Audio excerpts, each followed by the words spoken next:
Prepared for hacks, guys. What is going on? Today I have a battle against Bradley Koski from Twitch.tv. This was a battle on my stream. Looking at my team, yes, I'm using the same team, but that is okay. I'm actually not using this team anymore, but it put in a lot of work when I was using it, and you guys will see how much work this team exactly put in today. So looking at Bradley's team, he has a pretty super duper tryhard team. Looking at his team, we have Clefable, Latios, Megalopunny, Crocoon, Heatran, and Raikou. And if I'm going to win this match, I am going to have to pull some magic out of my ass, man.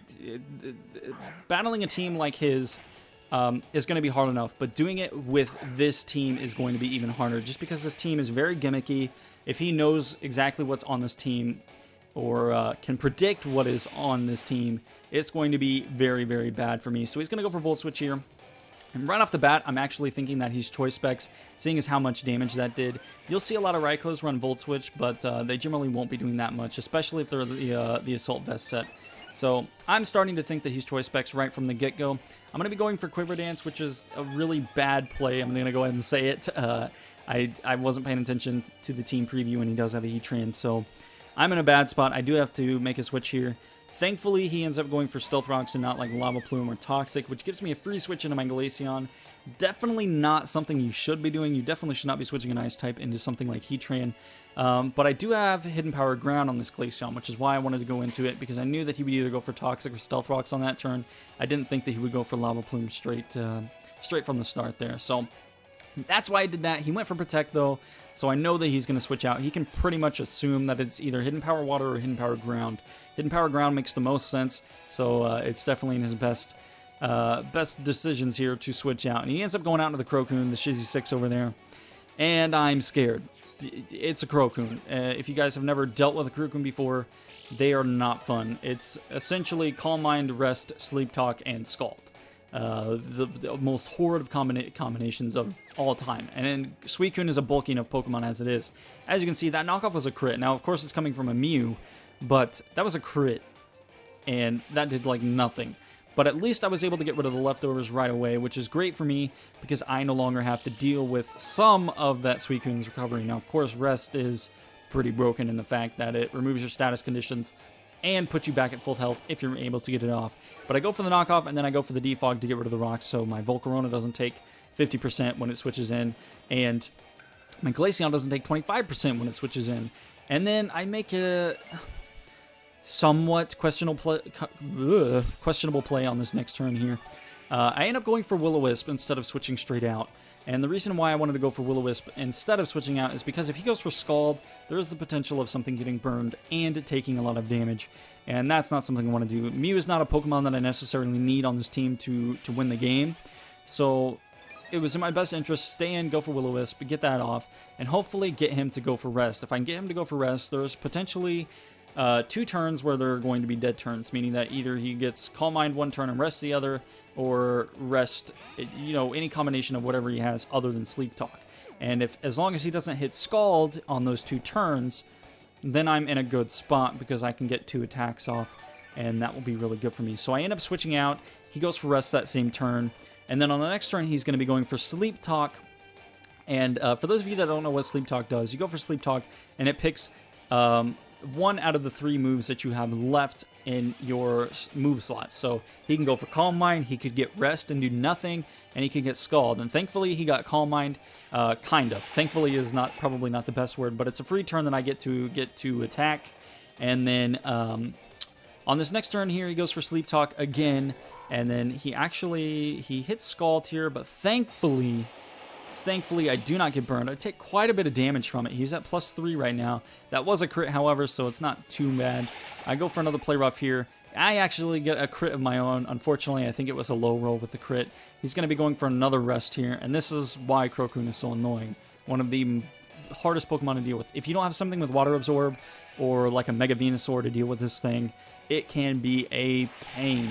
It can be a real pain. So as you can see, I'm trying my best here. I pretty much can only hit this thing with Play Rough, and I'm running low on PP already just because Suicune does have pressure, and that's another part of the reasons why Crocoon is so good, It can PP stall you. It can scald you and burn you. It can sit there all day and just get bulkier and bulkier and bulkier. And if you don't have something to kill it quickly or something to catch all of its water type attacks, you're in for a rough time, because Suicune is not a Pokemon to deal with.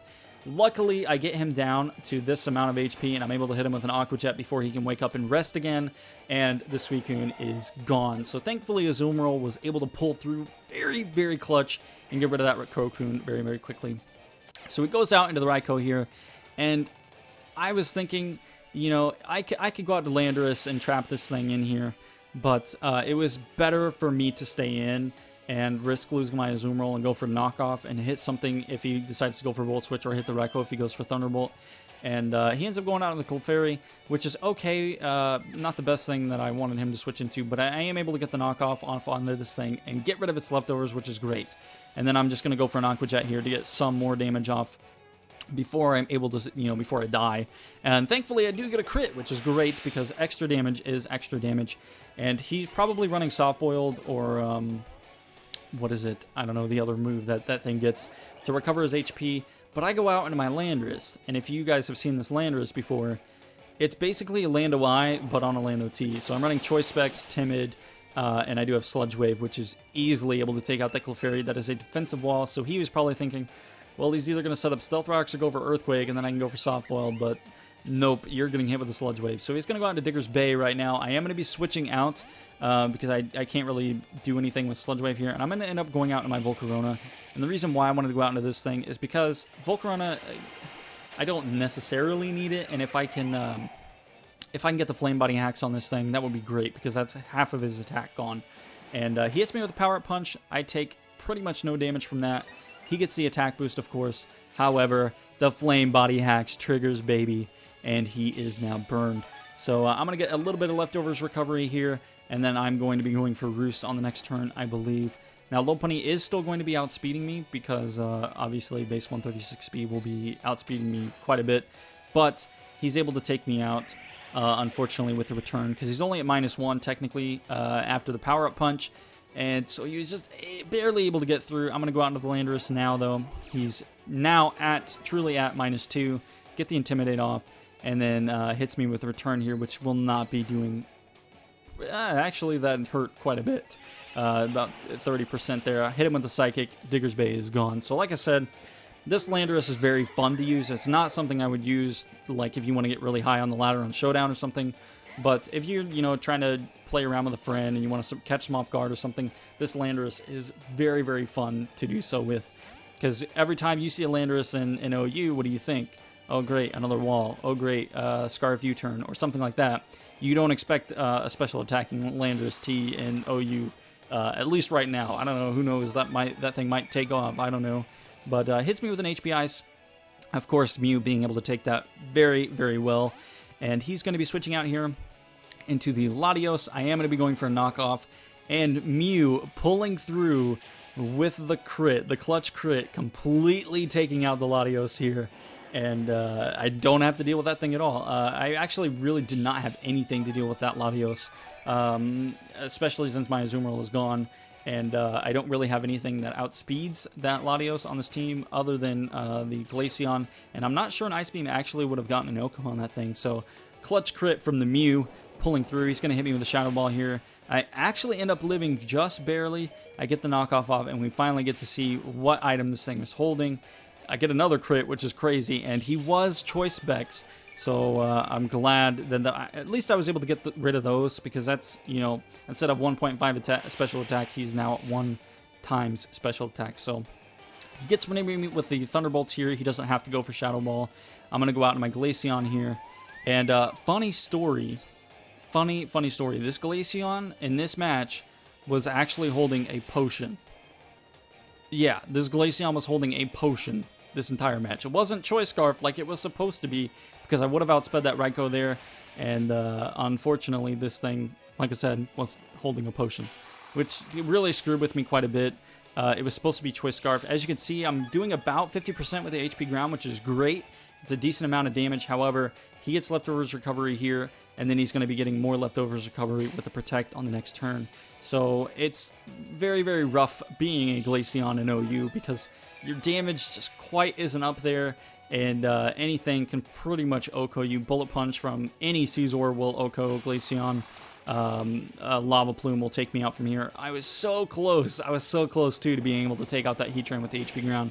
I was a little bit upset that I wasn't able to. He's going to kill me with a Lava Plume here.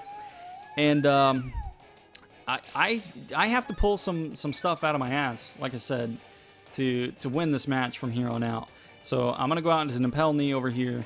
Nipple Knee, he's old school. He's very, very old school, but he's very, very strong, and he is very good at what he does, let me tell you. So I'm just going to go for Drain Punch right off the bat. Heatran does have Protect, but I don't even run High Jump Kick on my Medicham. I run Thunder Punch, Ice Punch, Bullet Punch, and Drain Punch, the very original set from back in X and Y. This thing has not been tailored to fit Aura's meta just yet.